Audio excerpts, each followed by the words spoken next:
Hello अनि नमस्ते साथीहरू, welcome to my mini blog. आज चाहिँ हामी यो मेरो भदैनी र बुहारीले चाहिँ लगेर चाहिँ घुमाइदिनु पऱ्यो एक राउन्ड फन्ती भनेर चाहिँ गरेको। त्यसपछि चाहिँ बाबुलाई नै लान्छु भनेर सोचेको थिएँ। अनि बाबुको स्कुलमा चाहिँ अनि लिन गएर त्यहीँबाट लुगा लगाइदिएर अनि घुमाउन लगिदिन्छु भनेर अनि लगेर गएँ साथीहरू। स्कुलमै लुगाहरू फेरिदिएर अनि त्यहाँ कति हेर्नु नि त्यहाँ भाइ चाहिँ लिनलाई भित्रसम्मै गएको कि फेरि मेरो भदैनी चाहिँ। अनि त्यसपछि चाहिँ गर्मी थियो नि त, अनि त्यही भएर हामी चाहिँ अलिक ढिला नै जाने भनेर गएको थियो। अनि त्यसपछि चाहिँ हामी सुरुमा चाहिँ यो बच्चाहरूले प्लेन चढ्नुपर्ने रे एरोप्लेन, त्यही भएर यो एरोप्लेन भाटामा लगेर गयौँ। त्यो बाबा चाहिँलाई पुऱ्याउनु जाने बेलामा लिसुङले त्यो एरोप्लेन देखाएको थियो। अनि त्यसपछि यसमा घुम्न जाने भनेर उसले भनिरहेको थियो कि, अनि त्यही भएर मैले त्यहाँ लगेर गइदिएको कि बच्चाहरूले। अनि त्यहाँ गइसकेपछि चाहिँ यो पुलिस दाइ रे मेरो छोराले चाहिँ यस्तो हाँस्न मन लाग्यो होइन। अनि कहाँ पुलिस दाइ हो त? अनि त्यो उहाँ त अनि प्लेन चलाउने चाहिँ हो कि भनेको त होइन। प्लेन चढाउने त प्लेनमा बस्छ नि, साइकलमा को बस्छ? पुलिस मात्र बस्छ साइकलमा भन्छु फेरि बच्चाहरूको जिद। अनि त्यसपछि चाहिँ हामी जाँदा चाहिँ त्यो माथि त्यो सुन्नुपर्छ कि हेर्नुपर्छ। अनि त्यो सुरु भइसकेको रहेछ, आउनुहोस् जानुहोस् भन्दा थियो। अनि त्यहाँ एकछिन बसेको हेर्नै पर्छ कि जस्तो लागेर। अनि पछि मैले सोधेको कि, अनि यो त मैले पहिला कतिचोटि हेरिसकेँ, म यहाँ आइरहन्छ बाबुलाई लिएर भनेर भनेको त।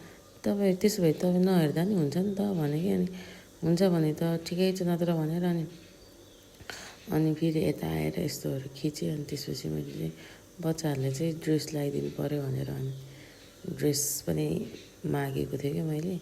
यहाँ चाहिँ कस्तो राम्रो छ यो प्लेन चाहिँ खोइ कुन देश जाँदाखेरि क्र्यास भएको देश हो अरे। अनि त्यसपछि यसलाई ल्याएर त्यहाँ ल्याउनको लागि यति खर्च लाग्यो त्यो सबै सुनाउँछ कि त्यो टिभीमा यसको बारेमा, यो प्लेनको बारेमा।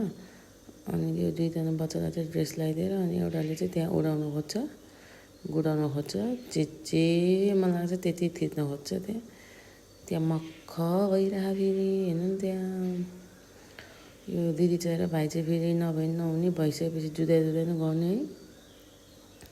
अनि यो प्लेन चाहिँ कसले सहयोग गरेको, अनि यहाँसम्म ल्याउनलाई यति बनाउनलाई कति खर्च लागेको, अनि सबै डिटेलमा भन्नुहुन्छ कि त्यो उसमा त्यो स्क्रिनमा त्यो टिभीमा त्यहाँ देखेर सुन्नुपर्छ। अनि सुरुमा प्लेन चाहिँ कसले चलाएको, सुरुमा यो कहाँबाट आएको, यो सबै भन्छ कि। त्यसपछि तिनीहरूले त्यहाँ चढाएर अनि यहाँ ठ्याक्कै एक राउन्ड घुमाइदिन्छु भनेर यहाँ घुमाएको। यिनीहरू चाहिँ सबै त्यो प्लेन कति प्रकारको छ भने यो चाहिँ हाम्रो काठमाडौँको एरिया है, यो प्लेन गुड्ने एरियाहरू अनि त्यसको नक्साहरू। अनि यहाँ चाहिँ एउटा शेर्पिनी दाइ थियो, पाइलट दाजु पनि थियो, शेर्पिनी बहिनी। अनि त्यसपछि चाहिँ यहाँ यसरी चाहिँ यो चाहिँ असलीवाला के अरे पाइलट हो अरे त्यहाँ टिभीमा हेरेर। अनि त्यसपछि चाहिँ मेरो भदैनी होइन त्यो के जस्तो खाने भने है, अनि खानु हुँदैन भनेको त मानेन। अनि त्यसपछि बल्ल मेरो बाबुले चाहिँ त्यो रेड कलरको जस्तो खाने भनेको थियो। मैले फकाएँ कि बल्ल त्यो खानु हुँदैन, अर्को खानुहोस् ल भनेर। अनि त्यसपछि हस् भन्यो।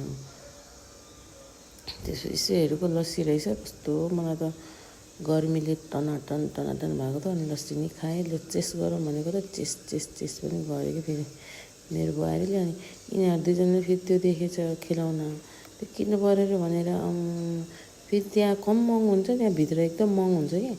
अनि त्यहाँ नि फकाएर त्यो नै नकिनिकन अनि त्यसपछि फेरि यता बाहिर ल्याएर यिनीहरूलाई पिङ पनि खेलाइदियो। बेसमारी ढकाल्नु न माम भन्छ मेरो छोरा चाहिँ फेरि। त्यसलाई चाहिँ यो पिङहरू भनेपछि यति मनपर्छ फेरि भगवान्। भिडियो पनि कोही सिधा कोही छट्के भइछ, कोही सानो कोही ठुलो भइरहेको भिडियोहरू पनि।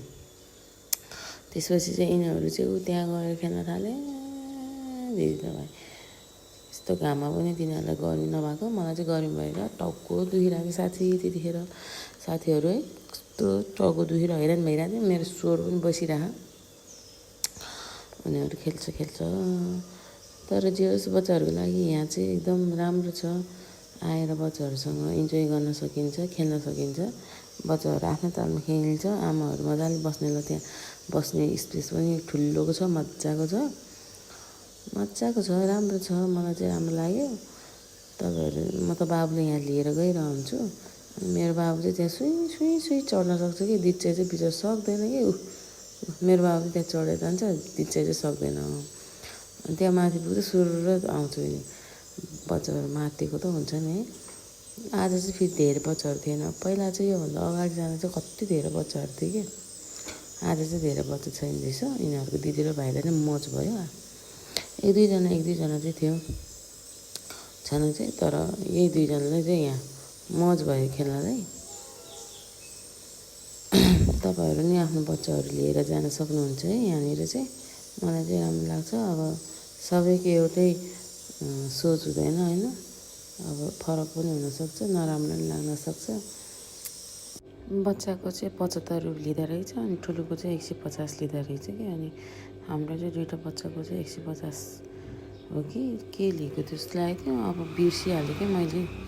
अनि त्यसपछि चाहिँ हामी चाहिँ यहाँ यसो खेली एकछिन, अनि त्यसपछि के खानुपर्ने खायो। अनि यिनीहरूको दाजुभाइ दुईजनाको दिदीभाइ भाइको चाहिँ फोटो खिच्नु पऱ्यो भनेर यहाँ बोलाएको। यहाँ पनि चकचक गर्न सुरु भइ नै हाल्यो।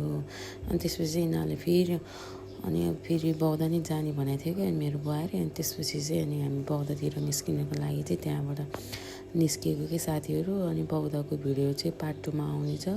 अहिलेको लागि चाहिँ यति नै। मेरो भिडियोहरू कस्तो लाग्छ प्लिज कमेन्ट गरिदिनु होला। र मेरो युट्युब च्यानल चाहिँ प्रतिमा दोङ छ, त्यहाँ गएर नि सब्सक्राइब गरेर मलाई साथ सपोर्ट दिनु होला। धन्यवाद, थ्याङ्क यू।